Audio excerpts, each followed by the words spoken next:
Alright guys, got an out of focus update. There we go. Alright, sorry. I got a couple things that are changing. This is pretty much done as far as I'm concerned.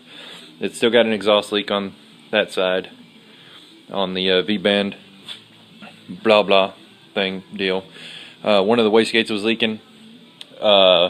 I had 20-pound springs in it. That's why it was hitting boost cut like crazy. I got that fixed. I put the right springs in it. It holds 8 pounds like a boss. It pulls really hard. Anthony still's has to make me that firewall for the back there. But the big change for the car is going to be this right here. This is a Gen 3 motor, and I'm going to take it out. I have all Gen 4 internals. I've posted a little bit of stuff on the Slide Beam Mechanics little Facebook page thing. I have a set of 799 heads, which is the same thing as 243s. And I got it on an aluminum motor with a hole in the block. And let me get a flashlight. Let me get a flashlight. Hang on. Maybe I didn't need a flashlight. It made it horrible. Okay. You can kind of see there. Yeah. Port looks good. Well, here it dropped a piston and it exploded and went up into the intake and flew around and bounced around in the motor, and this cylinder was pretty horrible. But I managed to clean that combustion chamber up enough to satisfy me. I tried to kind of get the shape back that it used to have. I think I did a decent job, maybe not. Like right there. Hang on. Get this stupid thing to focus in. There you go. That right there was freaking horrible. That little ledge, that whole ledge thing, all through there was just completely jacked up. And I went back in there and tried to get it close to the shape that it is in all the other chambers. And that right there was pretty jacked up. All this between the valves was jacked up. There was aluminum on the seats. I got all that off. I'm going to go ahead and lap in the valves again. And it should work pretty good. But here's something about 243 heads that you may or may not know. And I do now, so I'm going to share it with you. Holy crap, that was bright. Oh my god. Okay, screw it. In the intake port, under the valve on the seat, there's a little ledge right here, all where the seat's pressed into the head. It's not on the top, really, really bad, but on the bottom it's horrible. So the short turn where it's the most important, it's pretty good. It can be improved, but this here is horrible on every one of them, on both heads. So this is definitely a reoccurring problem. And this one, oh my god, this one's horrible. Right here. You hear that? I noticed that, and I went and read about it. I pulled up 799 243s, and this is really common. These heads flow like freaking crazy from the factory anyway. But if you clean that up, just all you got to do, this takes like 5 minutes. Just go in here, which is what I'm going to do in a minute. Just go in here with a grinder and literally just half-ass match that to that port so there's no ledge there. And it's a 10 CFN gain. The exhausts are almost perfect. There's no reason to mess with those. But on the intakes, actually it was several guys I saw said it was over 10 CFM. Just from cleaning up that stupid little ledge. So if you have 243s, fix that. If you have the heads off, just fix it. Super easy. You can do it if you're a chimp. That's the reason I'm doing it. And it'll be great. 10 CFM is roughly 20-25 horsepower, depending on who you talk to and what calculator you use. But yeah, it's every single intake port, even on this head. It's got horrible ledges. And yeah, 10 CFM. All right, moving on. Let's not beat a dead horse too long. I have a Gen 4 motor in that tote right there. Focus, you piece of shit. I got a Gen 4 motor all in that little tote right there. I did some Super Saver shopping stuff extravaganza on Summit. And I got an entire rebuild kit for the motor. I got head bolts, the GM head bolt, or they're GM head bolts in a white box that says Summit on them. I got Molly rings, bearings. I'm going to reuse the main bearings because they were like 60 bucks and mine looked perfect. I got cam bearings because mine look like shit in that motor.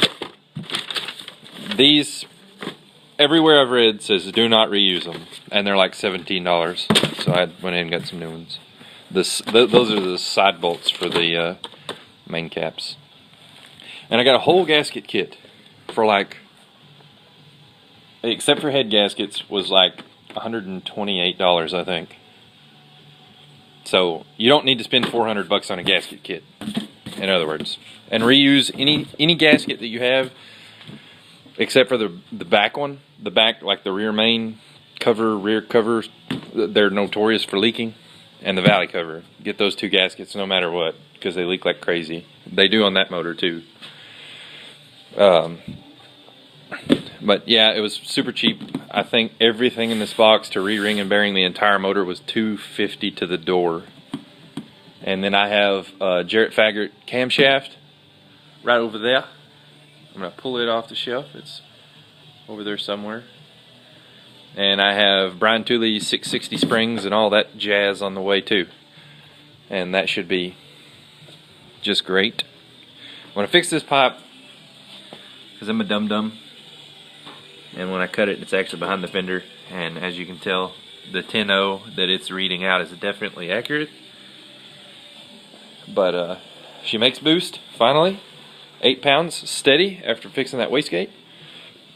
And let me do you a little edumacating here. Because apparently I was too stupid. Let me see if I can do this without making a mess.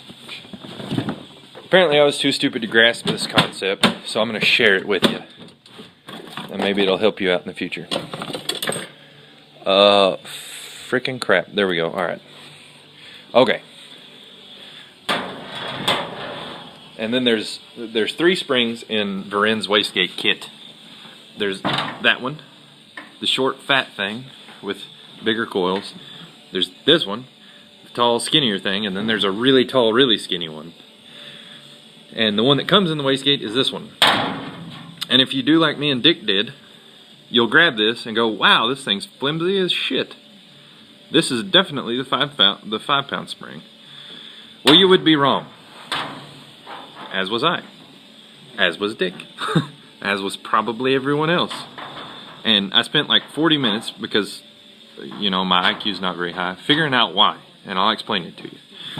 The tall skinny one, the really tall skinny one, is the actual, it's like 6.8, I think is what Varen said. It's the 6.8 spring.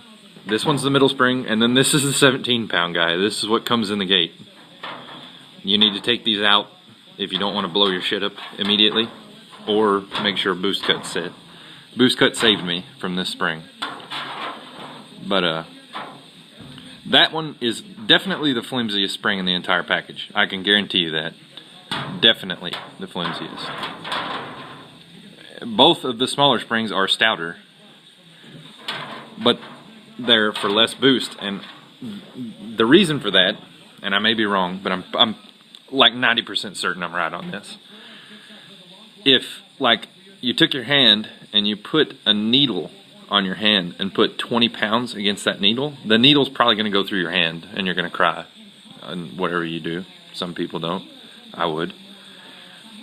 If you put this thing, like, what is that, the size of a $50 or something? If you put that against your skin and put 20 psi against it, it may leave a mark. If you took this, you know, whatever that would be, if you took something that diameter and stuck it against your skin and put 20 psi against it, it's probably not going to do shit. It probably won't even leave a mark.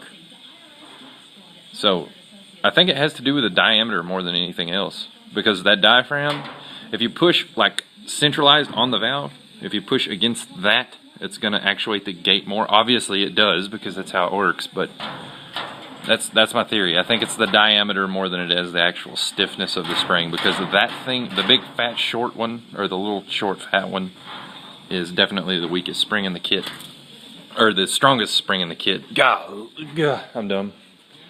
Like I said. But anyway, that's pretty much where we are right now. I actually drove the car, but it's been raining nasty. I don't really want to drive it on the highway while it's wet, because I have an inordinate amount of money in that piece of crap car, and I would like to keep it a piece of crap as long as I can. But anyway, Drag Week is in Illinois this year, which makes me extremely happy because it's not that far of a drive. It's a long way, but not that far. And I'm going to be watching the waiting list a little bit closer than I did last year. And hopefully actually be able to nail an entry this time. It's already licensed, it's already insured, it already runs and drives, blah, blah, blah. If I hit the entry this year, I'm going.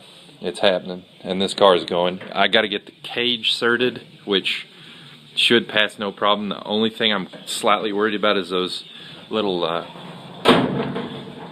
gussets that are supposed to be right here. If you have the halo divorced from the front A-pillar bars, you're supposed to have a gusset here. I think that's the only reason I think my cage would fail inspection. But I've heard some really questionable cages pass it, so I may try it without that gusset. Who knows? Everything else should pass except that firewall. I got to get Anthony to put that in, like I said earlier. And I got to swap out the rear end. This one's set up for an 1/8 mile. Hoping for 550s out of it. Maybe that's kind of a stupid goal, but I've got the car set up to run 130 in the 1/8 mile. So we'll see where that goes. Anyway, this is actually a longer update than normal. We'll see you guys later.